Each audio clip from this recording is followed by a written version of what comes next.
I'd like to call this meeting to order. Welcome you all here for our board meeting. And we're going to start off with the Pledge of Allegiance. And Jeff is going to lead us, and we'll welcome him back. This is his first time back for a while. I pledge allegiance to the flag of the United States of America and to the republic for which it stands, one nation, under God, indivisible, with liberty and justice for all. Please join me for a moment of silence.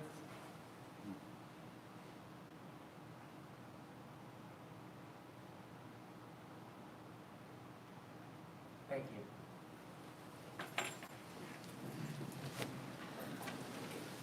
Now that we're all distanced, if you feel comfortable, you may take your mask off. We just ask that if you're coming to the microphone, that you put your mask on the way to the microphone and on the way back to your seat, please. Dr. Goller, can I get a roll call, please? Mr. Burks? Present. Mr. Irwin? Here. Mr. Lockhart? Here. Ms. Lauer? Present. Dr. Powers? Here. Ms. Scott? Here. Mrs. Wise? Here. Thank you, Dr. Goller. Keeping with our new tradition, we'll start with the reading of the vision, mission, and core values. Our vision is working together with our community. We inspire our students to discover their talents and rise to their greatest potential. Our mission is building on the strengths of our diverse community. We create an engaging, comprehensive educational environment that supports the growth of lifelong learners. Our values are: we are committed to always asking and answering what is in the best interest of each student. Leading by example, we are committed to personal accountability and work habits, honesty and respect. We are committed to a safe, secure, and welcoming environment. We are committed to practices of inclusive excellence that value differences. We are committed to respecting the voice of all district stakeholders through collaborative engagement. And we are committed to developing students who improve the quality of life for the Wabash Valley. Now is our first call for citizen comments, and this may be on agenda items only. We have a 5-minute limit, no personnel, and we just ask that you would state which agenda item you're going to be speaking. Seeing none, we will move on to the consent agenda. So moved. Second. Mr. Burks made the motion to approve. Mr. Lockhart seconded that. Dr. Goller, can I get a roll call on the consent agenda? Mr. Burks? Aye. Mr. Irwin? Aye. Mr. Lockhart? Aye. Ms. Lauer? Aye. Dr. Powers? Aye. Ms. Scott? Aye. Mrs. Wise? Aye. Thank you. We now have our missing anything accounts payable docket from the Finance Committee. We met on Friday, I believe it was Friday, correct? And we went over the docket, and any questions we had, Mrs. Wilson was able to answer for us. And I think we were sufficiently pleased with the accounts payable docket. Do I have a motion to approve? So moved. Second. Mr. Burks made the motion to approve. Mrs. Lauer seconded that. Can I get a roll call on the accounts payable docket, please? Mr. Burks? Aye. Mr. Irwin? Aye. Mr. Lockhart? Aye. Ms. Lauer? Aye. Dr. Powers? Aye. Ms. Scott? Aye. Mrs. Wise? Aye. Thank you. Now moving on to new business, we have Mr. Cox with the personnel report and professional leave request. President Irwin, Superintendent Hayworth, administration seeks approval of the board and the personnel report and leave request as presented. I move to accept. Second? Mrs. Lauer made the motion to accept. Mrs. Wise seconded that. Can I get a roll call, please, Dr. Goller? Mr. Burks? Aye. Mr. Irwin? Aye. Mr. Lockhart? Abstain. Mrs. Lauer? Aye. Dr. Powers? Aye. Ms. Scott? Abstain. Mrs. Wise? Aye. Thank you. Mr. Cox, you're back up with the health insurance rates. President Irwin, Superintendent Hayworth, administration seeks approval, board to adopt the new health insurance rates effective January 1, 2020. I have a motion to accept the health insurance rates. So moved. Second. Mrs. Wise made the motion to accept the health insurance rates. Mr. Burke seconded that. Any discussion? Can we get a roll call, please. Mrs. Wise? Aye. Mr. Burks? Aye. Mr. Irwin? Aye. Mr. Lockhart? Aye. Ms. Lauer? Aye. Dr. Powers? Aye. Ms. Scott? Thank you. And moving on to our dental insurance rates. President Irwin, Superintendent Hayward, board approval is requested to adopt the new dental insurance rates effective January 1, 2021. I entertain a motion for the dental insurance rates. So moved. Second. Mr. Burks made the motion to approve. Mrs. Wise seconded that. Can I get a roll call, please, Dr. Golden? Mrs. Wise? Aye. Mr. Burks? Aye. Mr. Irwin? Aye. Mr. Lockhart? Aye. Ms. Lauer? Aye. Dr. Powers? Aye. Ms. Scott? Thank you, Dr. Goller. Mrs. Wilson, it looks like it's your turn. With our 2021 budget adoption. President Irwin, Dr. Hayworth, members of the Board of School Trustees. Included in your board packet this evening are the resolutions that complete the 2021 budget adoption process. If approved, these documents, along with the other supplemental budget forms, will be uploaded to Gateway this week in accordance with guidelines established by the Department of Local Government Finance. Tonight's packet includes the following resolutions. Budget Form Number 4, the ordinance or resolution for appropriations and tax rates. This form lists all budgeted funds with the proposed budgets, levies, and tax rates. Remember that levies and rates will both be adjusted downward during the DLGF budget review process. Next, you will find the appropriation reduction resolution. This resolution authorizes us to reduce current year budgets, freeing up dollars that we do not intend to spend in 2020 and rolling those dollars forward to fund the calendar year 2021 budgets. We've also included in your packet this year a more generic resolution allowing budget modifications for 2021 budget purposes. During our budget workshop, the DLGF recommended units seek approval of this type of resolution in order to ensure that unit representatives have authority to modify 2020 budgets during the budget review process. The previous resolution already includes the major budget modifications that we anticipate. However, unknowns regarding assessed values, last half of the year expenses, etc., can create last-minute modifications that can be addressed, if necessary, with the authority granted by this resolution. The next two documents are very important. They are the resolutions adopting the capital projects and bus replacement plans as presented and included in our budget books that were distributed at the last board meeting. The CPF plan is a 3-year plan for capital expenditure, and the bus replacement plan is a 5-year snapshot of anticipated bus replacements. Keep in mind that by statute, buses are on a 12-year replacement cycle, even though the published and proposed plan covers only the first 5 years of that cycle. And finally, the last resolution in your packet is the resolution to amend the transfers between the education and operation funds. Each year, we ask for permission to transfer a portion of the corporation's state funding from the education fund to the operations fund. This transfer should not exceed 15% of total education fund revenue. In that effort, in February, we asked for board approval to transfer $1,287,500 per month from education to operations. Because the operations fund realized significant savings this year due to pandemic school closures and the receipt of supplemental relief funds, we anticipate the operations fund will have a sufficient balance through year end and propose the suspension of the transfer for the remainder of the calendar year. We will reevaluate the transfers needed in 2021 and will bring a resolution forward early in the year to establish a new transfer amount going forward. With that said, we respectfully request approval of the required 21 budget documents presented in your board packet this evening, and thank you for your patience as we work through this process. So moved. Second.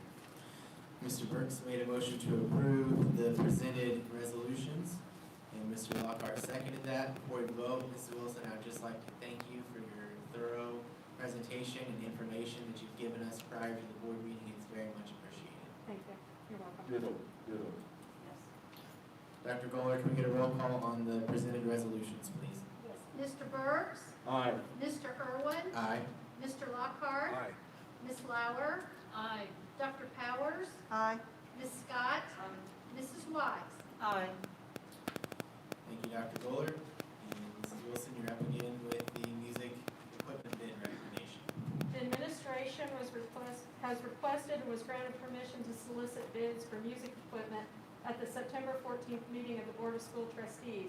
Based on this approval, a committee comprised of music teachers, orchestra leaders, band directors, and administrators was formed to evaluate corporation needs and to participate in the instrument selection process.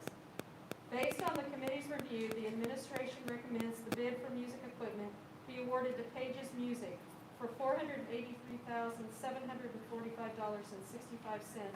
as they were the most responsive and responsible bidder. The purchase of this equipment will be paid for from general obligation bond funds and education fund equipment appropriations. And Doug Dillion would help me answer any questions that you may have. 4 questions. Do we have a motion and a second? So moved. I'll second. Dr. Powers made the motion to approve. Mrs. Lauer seconded that. Are there any questions for Mrs. Wilson or Mr. Dillion? It's great to get the additional instruments, the newer instruments into the hands of the students. It's been several years Yeah. since we've infused a great deal of Much- equipment much into that needed. program.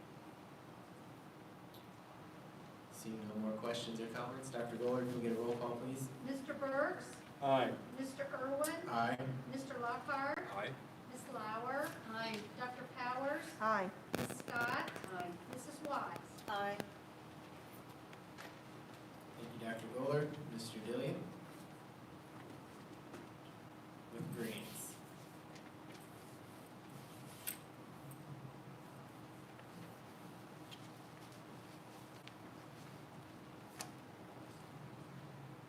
Superintendent Hayworth, President Irwin, Board of School Trustees. The first grant I bring before you is from the Dollar General Literacy Foundation, and it is for $8,000. The purpose of it is to purchase laptops for the adult basic education program. And these laptops will travel and go to our remote site programs and be used by our adult basic education students to access various online curriculum and to also be used for HSE type testing, mainly the tape test.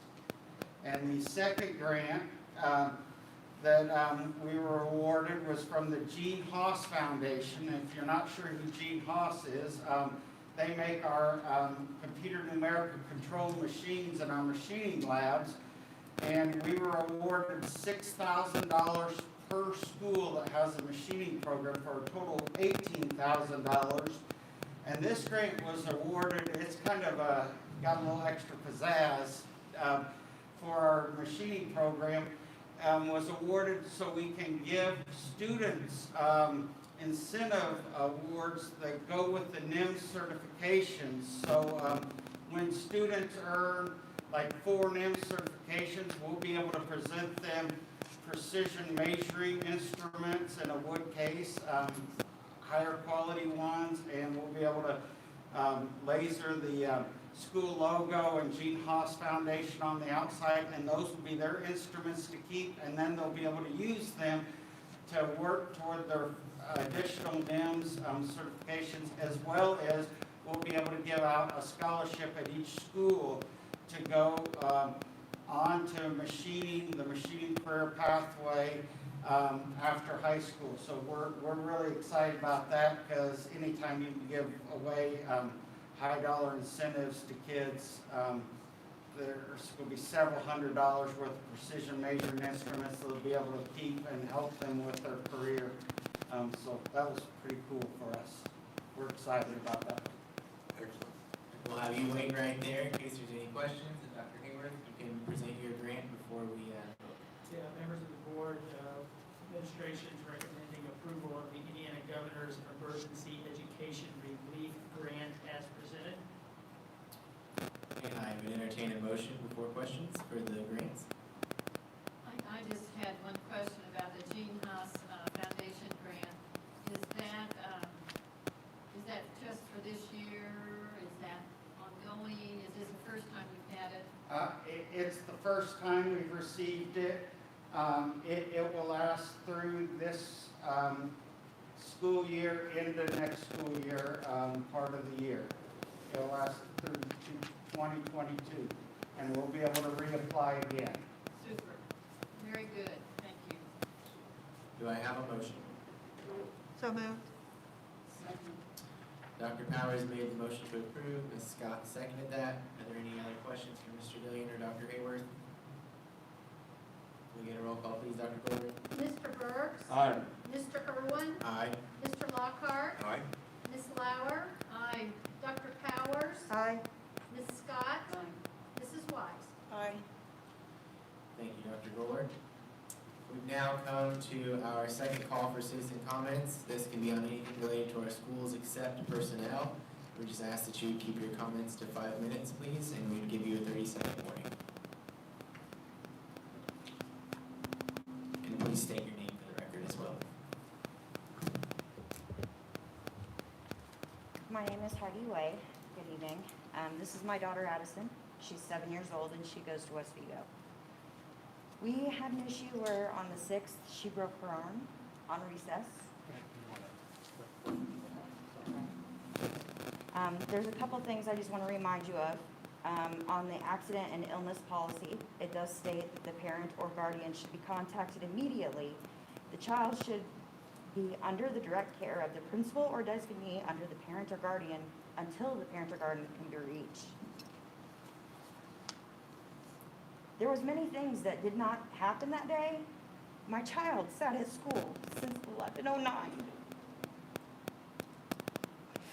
until she got home from school with a broken arm, and they did not do anything.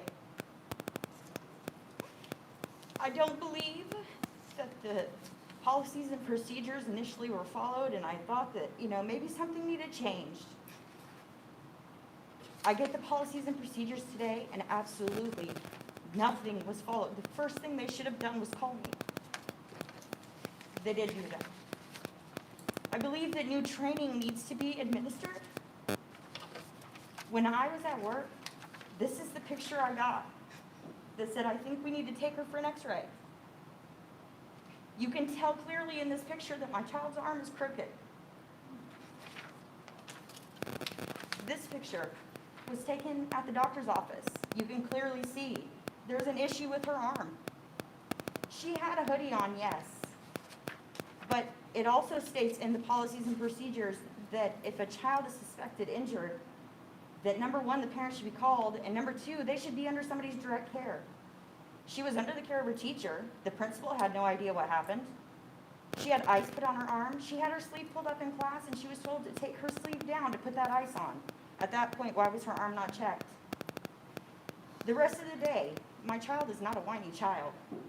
The rest of the day, she went to her teacher 3 times that I found out the next day out of her own teacher's mouth, saying, I want to go home, I want my mommy. That's not normal.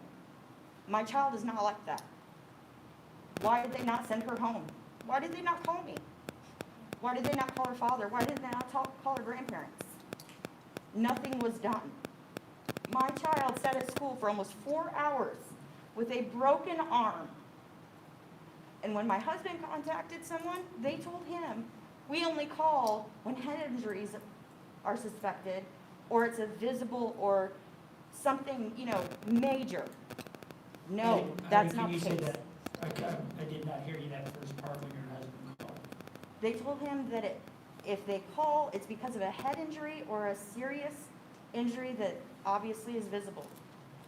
I have 4 children. My oldest one is 19. They've all went to this school, and I have always gotten a phone call. If they've gotten a bump or a bruise, she said that unless it's a head injury, they don't call. That's untrue. And I don't care if these aides that are not even nurses in these schools, I don't care if these aides are on the phone all day long. That's their job. They should have taken care of my child. She now has to be in a cast for 6 weeks. On these x-rays, I understand kids break bones all the time. It's no big deal. It happens. But to sit that long, and you can clearly see the bone is at a 10-degree angle. How did they miss that? Why did nobody check on my child? Why are they not following these rules? It's not the fact that they need to be changed, because obviously they're correct. They should contact the parent first thing. They need better training. They're not doing what these say. And for myself and my husband to contact the school board and speak with someone who stated, it doesn't matter, you know, everything that I know was followed. You weren't there, you don't know that everything was followed. And I believe it was Dr. Fenton who told my husband, you know, there's nothing I can do. No, there's something that can be done, and there's something that needs to be done. Because as much as I hurt for my child, I hurt for any other child who has to sit in a classroom with an illness or injury for that long. 30 seconds, man. Please consider having some different training for these people, so another child doesn't have to sit like this. Thank you. Thank you.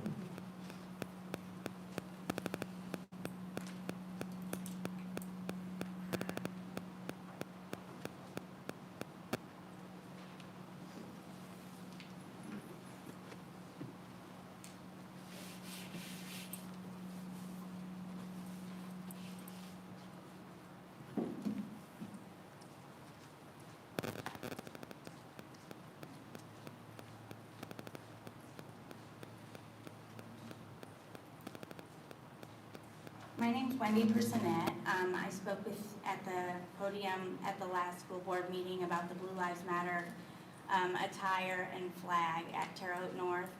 And I wanted to start out today by saying that we appreciate Mr. Joseph's efforts in working with the students and trying to get a consensus from the students. As far as I know, Friday night at the game, the football team was not allowed to bring any flags onto the field. However, that was after a complaint from a school or some parents from an away game. It's a little frustrating that the parents at home don't get as much clout as the parents at an away game. But having said that, we appreciated that there was follow through on the situation. I'm here tonight because I would like to I don't want this to slip through the cracks. I think that it's important that no political gear or flags or whatever should be at any of the schools. I think it's important for the corporation to make a corporation-wide rule on that. And then administrators and principals won't have to make those decisions. And I mean, if there's a rule, everyone will have to follow it. So I just want to make sure that that doesn't slip through the cracks. I know you guys have a lot going on, but I think this has been on the table before, and it needs to be addressed. Thank you. Thank you. Thank you.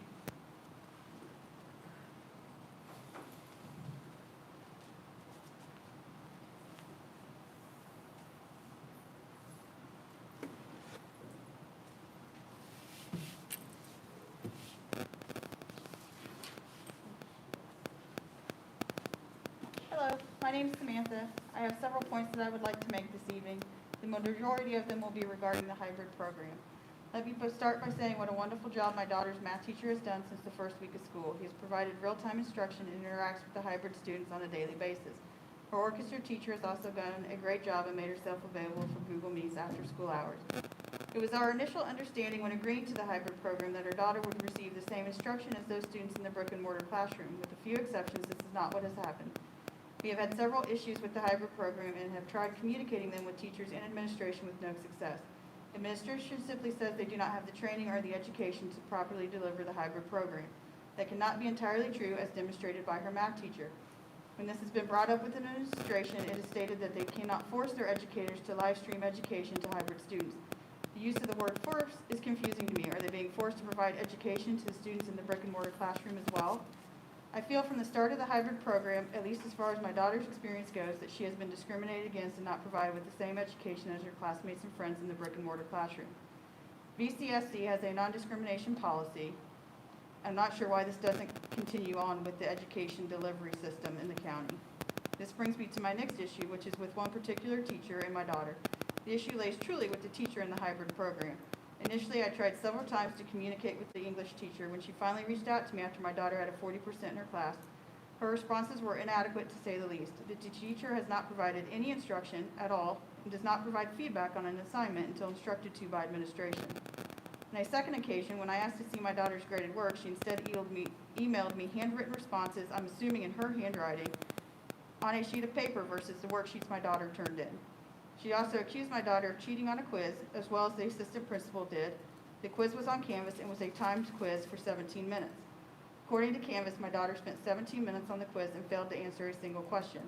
Once the assistant principal actually looked into it, he admitted that it showed she was in the quiz for less than 1 minute. The quiz was finally reset so that she could take it. Prior to this, my daughter also missed a test due to a family emergency. Initially, the teacher refused to let her take it because she said they had already discussed it. One of the only 3 Google Meets she had held. Again, once administration was involved, my daughter was allowed to take the test. The teacher emailed my daughter and told her she made a special test just for her to take. My daughter's makeup test was twice as long as the original test. I have asked several times why her test was twice as long as everyone else's had and have received no answer. This appears to be a form of bullying. Perhaps she was upset she was made to provide a makeup test. The VCSC has a well-defined anti-bullying policy. My daughter is intimidated by this teacher and feels uncomfortable asking her for help or guidance with further assignment. My husband and I have also been bullied by my daughter's school administration. Administration refuses to talk to us about concerns we have about particular teacher. They also told us the hybrid program would be ending and we just need to send our daughter to school. When I refused because there's a pandemic currently going on, I then received an email stating I would need to have my daughter's pediatrician provide a letter of medical documentation stating why she needed to remain hybrid or what the family member's medical condition is that requires her to remain hybrid. This is both threatening and intimidating and was meant to intimidate us. A school has no right to privilege medical information of a student or a student's family member. When I informed the school we would still be remaining hybrid, we were then signed up for a meeting with the Vigo County Success Academy. We attended the meeting and decided after hearing the presentation that it's not appropriate for our GT student. We have also been told if we remove our daughter from VCSC, she will not be able to return to the GP program. The fact is, we have only remained due to her excellent math teacher. VCSC has recently introduced their new logo and states it represents the commitment to fundamental educational experience while recognizing their strategic plans goals for providing students with staff with a technology-rich learning environment. However, this is not represented with the current hybrid program. There is not even any continuity from one school in the corporation to another on how the hybrid program is delivered. It is my understanding that each school was allowed to decide how they would deliver instruction to the hybrid students. Where is the structure and continuity? Where is the use of technology? Why are teachers not streaming instruction live to hybrid students in our school system like other surrounding counties? Finally, I asked my 6th grade student, GT student, to provide a list of what she liked and disliked about the hybrid program. Her pros consisted of the following: daily instruction interaction with her math teacher, her interaction with her orchestra teacher, as well as her science. Her final pro was that it keeps her and her family healthy. Her cons consisted of the lack of a teacher instruction in English and social studies, as well as other subjects, the lack of real-time feedback, and that all teachers don't use Canvas the same way as the teachers. The Google Meets are simply to tell her what her assignments are. We are into week 2 of the second 9 weeks, and there's still been no instruction provided by English or social studies. My daughter, as well as other hybrid students, deserve a better education than is currently being provided by VCSC through the hybrid program. And that's your time. Thank you.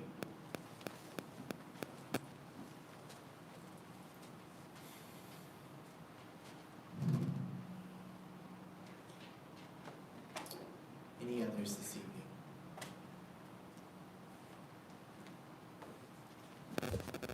Seeing none, we'll move on to committee reports from board members. We had our sex education committee meeting this past week. We have met with a moderator. Is that the proper title, Dr. Hayward, the moderator? He's helping us through this process. This meeting was kind of catching him up to speed. We'll have another meeting in 2 weeks. I don't have the date in front of me. That information will be forthcoming, and we will continue to work towards a resolution. Any other committee reports from board members? Dr. Hayward, do you have anything? This evening. Anything from, other board members for the good of the cause? I do have something real quick. Each year, the school board puts forth goals for the superintendent. It's a school year goal. We started working on these over the summer. We kind of focused more recently on our return to school plan and our reentry plan, but we do have those goals. We've had them for the school year, and I just want them on public record. The first goal involves Chromebook implementation on going one-to-one devices for grades K through 12 and providing an infrastructure to support that, as well as leadership and professional development for staff. The Director of Civility, Inclusion, and the International Program, the goals are to have the director employed by the district, establish a committee for strategic planning, provide professional development for the school board and the administrative team, establishment of a strategic plan for that department, and then provide professional development for staff. And finally, our third goal is about policy review, because we have partnered with Neola and we haven't moved on that.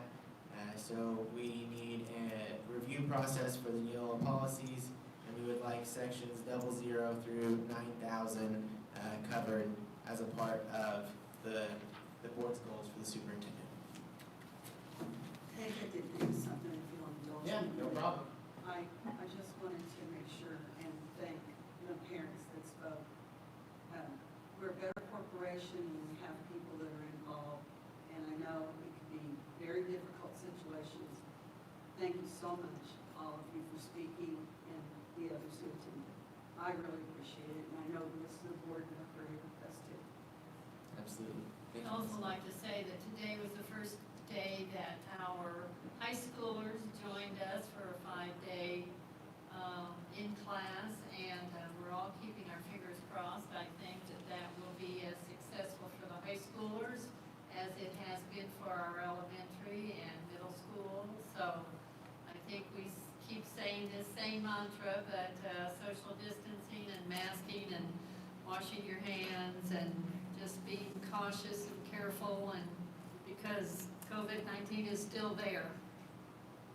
And I would like to also commend Dr. Valentovich, Elaine Miller, Sheila Hatfield. They've been our Siamese twin for the last 7 months. The school corporation and the health department, we've been joined together. They have done such a phenomenal job. Even the person on our, at the health department, that is our environmental health supervisor, has a degree in safety. She sits on that committee. She tells parents all the time, you have no idea the internal workings it has taken to get us to where we're at, and what a phenomenal job everyone has done.